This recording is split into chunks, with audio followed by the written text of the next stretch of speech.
Crowd foundation charitable trust पूरे देश में जीर्ण मंदिरों का जीर्णोद्धार का पुण्य कार्य कर रहा है।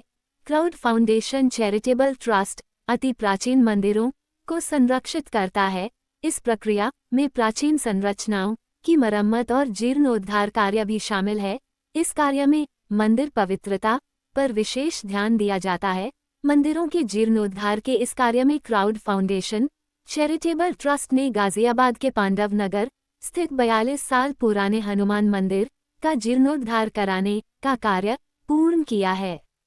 42 वर्ष पुराना मंदिर था और बिना किसी देखरेख की वजह से खंडर हो गया था। नतीजा ये हुआ कि हमारे संज्ञान में आया तो हम लोग यहाँ आए और हमने यहाँ पे देखा कि पूरे मंदिर की छतें फटी हुई हैं और ना कोई देखरेख करने के लिए तैयार है, ना कोई पुजारी की व्यवस्था है यहाँ पे प्रॉपर तरीके से। और जैसा पुजारी का कहना था कि कोई दानवान यहाँ आता नहीं है उस तरीके का जिससे कि कोई निर्माण कार्य हो सके, और किसी दिन ऐसा भी हो सकता है कि मंदिर टूट जाए और मैं इसी में मर जाऊँ।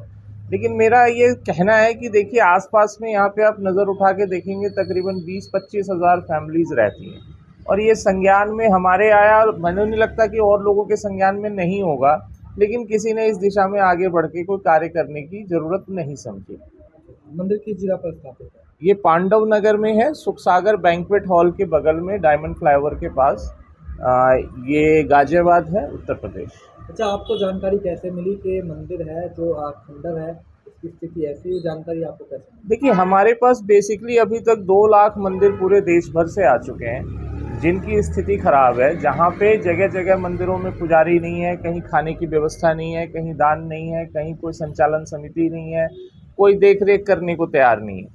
इन मंदिरों को लोग सोशल मीडिया से भी हम तक पहुँचाते हैं, जो हमारे सदस्य हैं वो भी विज़िट करते हैं, वो भी विज़िट करके वहाँ से डेटा हमारे पास आता है और हमारी टीम टाइम टू टाइम जाके विज़िट करती है हर मंदिर के ऊपर। अब 2 लाख मंदिरों का डेटा आपके पास में है। गाजियाबाद में आपने मंदिर का पुनर्निर्माण कराया है। अब तक आपका फाउंडेशन कितने मंदिरों का पुनर्निर्माण करा चुका है? अभी तक हम लोग 5 मंदिरों का निर्माण कर चुके हैं और लगभग 15 मंदिर हम इस साल 2015 तक मतलब पूरा शुरू करके ख़त्म करने की कोशिश करेंगे। अच्छा, मंदिर के निर्माण में खर्च होने वाला जो पैसा है वो किस तरह से पहुँचता है आप तक, किस तरह से मतलब खर्च किया जाता है? देखिए मंदिर का निर्माण डोनेशन से ही होता है, चाहे डोनेशन कोई व्यक्ति दे या ना दे, बट हमारे पास भी डोनेशन का ही पैसा आता है। दूसरा तो कोई सोर्स है नहीं, क्योंकि हम लोग कोई फाउंडेशन से कोई अगरबत्ती शैम्पू ऐसा कुछ बेचते नहीं है, ना कोई कपड़े बेचते हैं कि भाई उससे मार्जिन आएगा तो ये काम होगा।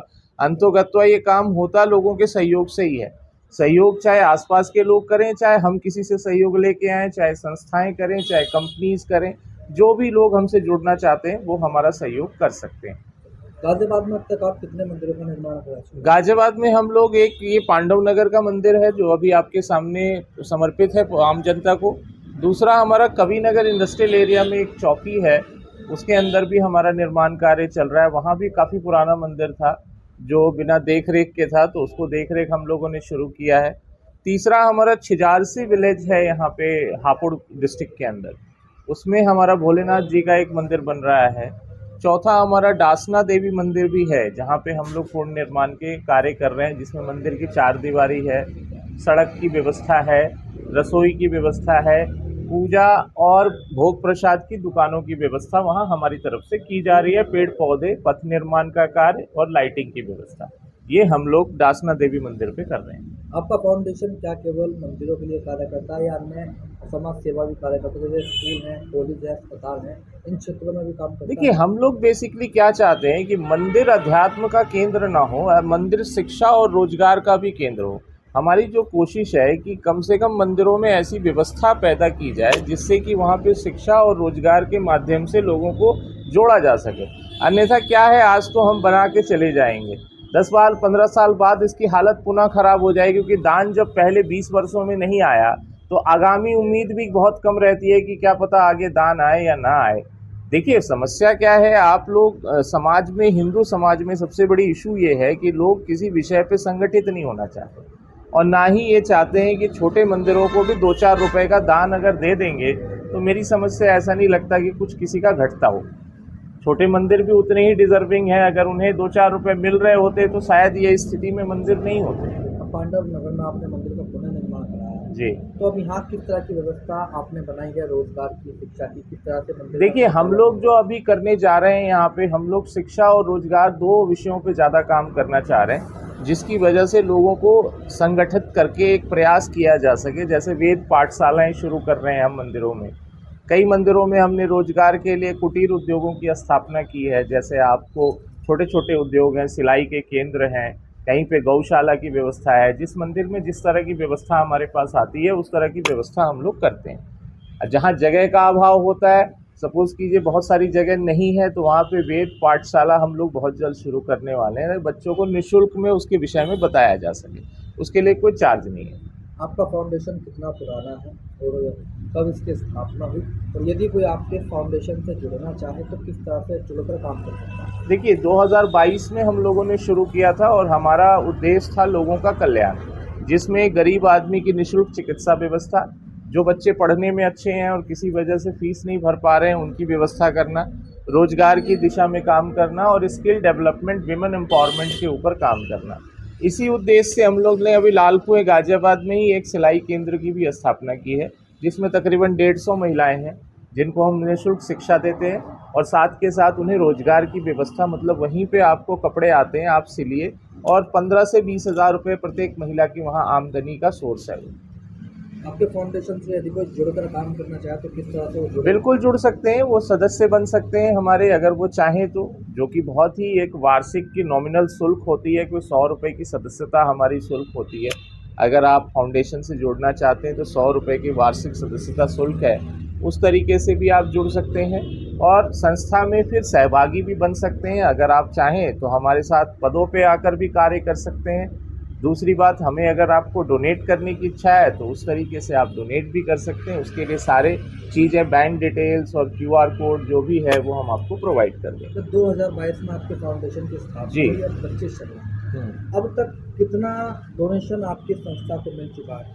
देखिए, पब्लिक डोनेशन बहुत ज़्यादा नहीं आया हुआ है हमारे पास, लेकिन हमारे पास MSME से पैसा आता है। MSME हमारा पुराना रूट रहा है, क्योंकि हम लोग पहले दिन से उस पर कुछ काम कर रहे थे। हमारे जो नियर डियर लोग थे, जिनके साथ हमने व्यवसाय में काम किया हुआ है, उन लोगों के दान से, मतलब आप समझिए क्लोज ग्रुप है हमारा, उन्हीं के दान से ये संस्था अभी तक चल रही है। अच्छा, दान लेने के लिए, डोनेशन प्राप्त करने के लिए कुछ टर्म्स कंडीशन है, या जो भी व्यक्ति चाहे डोनेट कर सकता है? मैं तो कहता हूँ, आप देखिए, 100 रुपया दान करने में अगर परेशानी होती है तो 1 रुपया कीजिए, कोई परेशानी नहीं होनी चाहिए। आपको अगर दुख हो रहा है कि 1 रुपया भी आपका गलत जगह जा रहा है तो मत कीजिए।